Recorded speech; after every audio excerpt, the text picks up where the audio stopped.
This is the 9th episode in a bonus series of Real Democracy Now! A podcast talking about deliberation, culture and context. What do we want? Real democracy! When do we want it? Now! What do we want? Real democracy! When do we want it? Now! Welcome to Real Democracy Now! I'm Nivek Thompson, and Real Democracy Now! Is a podcast for people who think we can and should improve how democracy works. This podcast looks at democracy from different angles to help you think about how democracy might be improved. Welcome to episode 9 in this special bonus series of Real Democracy Now! A podcast about deliberation, culture and context. This bonus series has been made in collaboration with the Centre for Deliberative Democracy and Global Governance at the University of Canberra. In this series, I speak with a number of people who participated in the Centre's conference in December 2017. This conference brought together scholars from around the world to examine the different forms, meanings, and significance associated with deliberation in various cultures and contexts. A copy of the conference program is available in the show notes. This conference was supported by John Dryzek's ARC Laureate Fellowship entitled Deliberative Worlds, Democracy, Justice, and a Changing Earth System. In this episode, I'm speaking with Dr Quinlan Bowman. My name is Quinlan Bowman. I'm currently a postdoctoral fellow in public policy and global affairs at Nanyang Technological University in Singapore. I spoke with Quinlan about his reflections on the conference, where he was one of the speakers in the Final Roundtable discussion titled Deliberation, Culture and Context, the State of Play.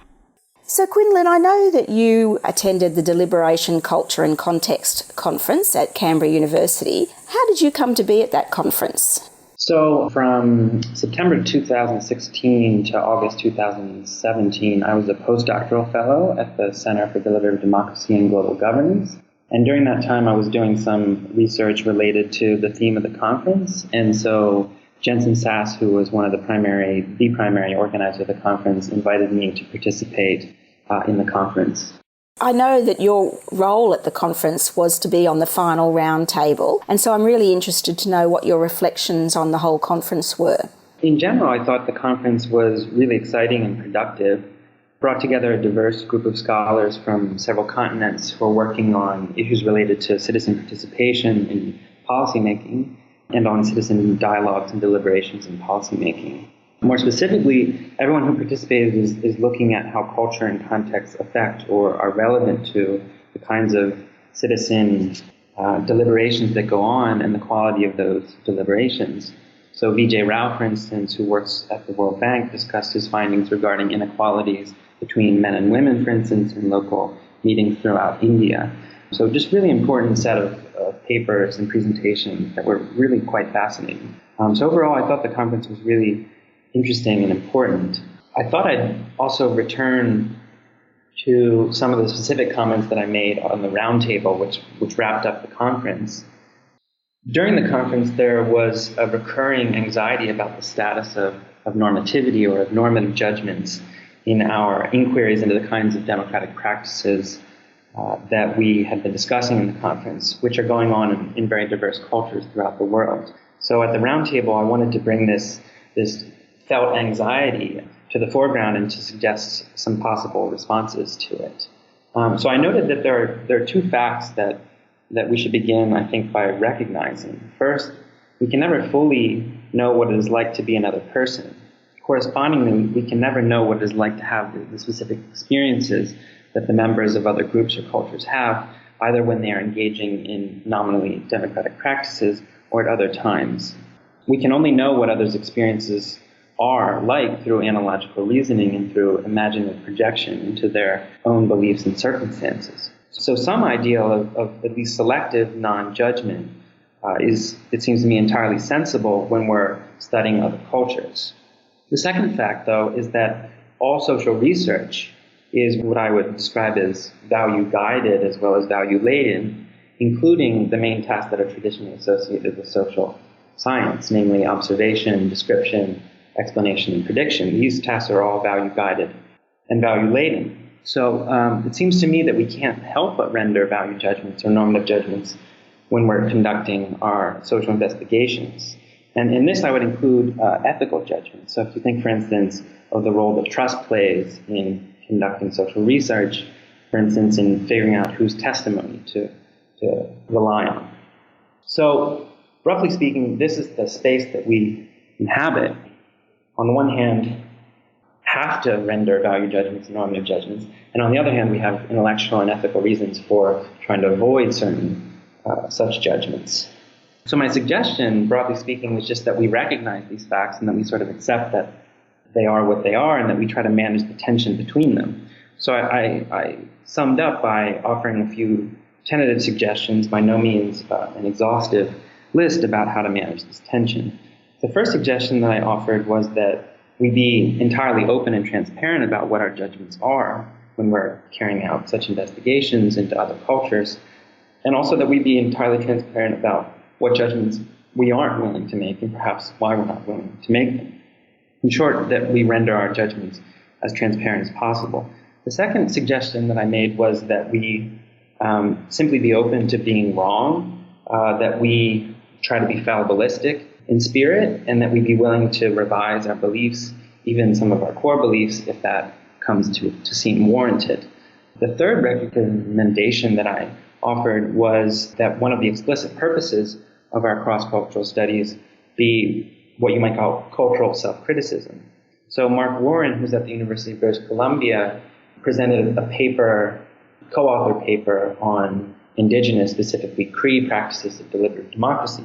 And in the presentation, he emphasized that it's common for Cree indigenous groups to take into account the interests of the seventh generation when they're making decisions. And so when you put this long-term thinking alongside the kind of short-term thinking that characterizes many of our own contemporary democracies, we see grounds for cultural self-criticism. The fourth point that I emphasized was that insofar as possible, I think that we should bring the subjects of our studies and of our investigations into the evaluations of their findings. And where appropriate, we should register, and indeed publicly register, points of disagreement. Furthermore, we should be open to modifying our conclusions in response to disagreements that arise when we bring the respondents and subjects of our studies into this kind of dialogue. So those were some of the main points that I emphasized that I wanted to just reiterate in response to your question. One final point is that, which I also made on the roundtable, was that there are obvious reasons for not engaging in this kind of open cultural self-criticism.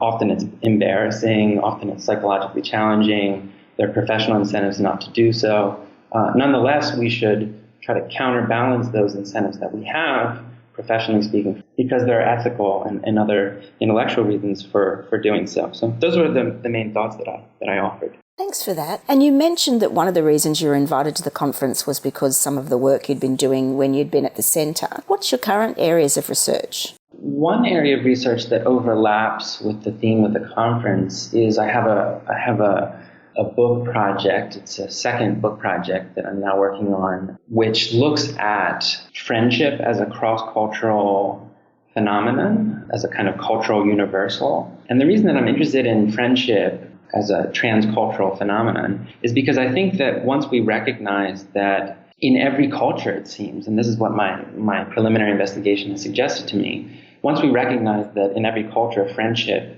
is an existing practice, and secondly, once we recognize that friendship is a practice which embodies certain democratic values, for instance, treating one another as free and equal, and then once we also realize that democracy is premised on these very same values, we can analogize between how the participants to democratic processes ought to treat one another and how friends, in fact, tend to treat one another. And so there's a lot of discussion about how we can engage in cross-cultural dialogue with individuals and groups from very different cultures. And I think that there's often a tendency to assume that there's very few shared values or kind of background practices that can provide a basis for that kind of intercultural dialogue. And by appealing to friendship as a familiar practice, which embodies certain democratic values, I think that we open up a space for that kind of cross-cultural dialogue. So that's a bit about that project that overlaps with the theme of the conference.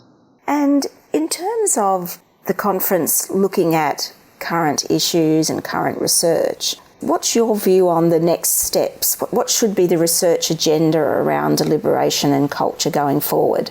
Well, I think that the conference itself indicates the fact that it was held and the fact that so many wonderful scholars from across the world came and participated and got so much out of it, including myself. I think the fact that conference happened and was so productive is an indication of one of the directions in which the field of deliberative democracy is going. And I think that that's a very good direction. I think that some of the earlier treatments of deliberative democracy, some of the earlier theoretical treatments of citizen deliberation and policymaking and so forth were not adequately attentive to issues of cultural difference.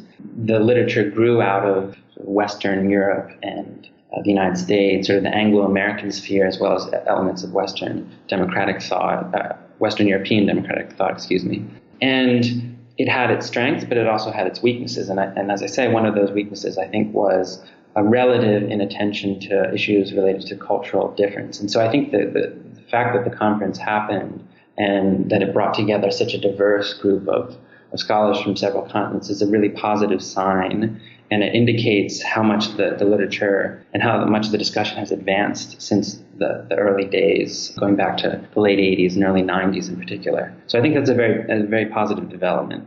In the 10th and final episode in this bonus series, I'll be speaking with Professor John Dryzek, reflecting on the conference overall. I hope you'll join me then. Thanks for listening to Real Democracy Now! You can find more about today's topic in the show notes at www.realdemocracynow.com.au. If you enjoyed this program, please subscribe to this podcast, write a review, share the podcast with your friends, and join the conversation on the webpage or on Facebook or Twitter. I'd love to know what you think is the essence of a real democracy.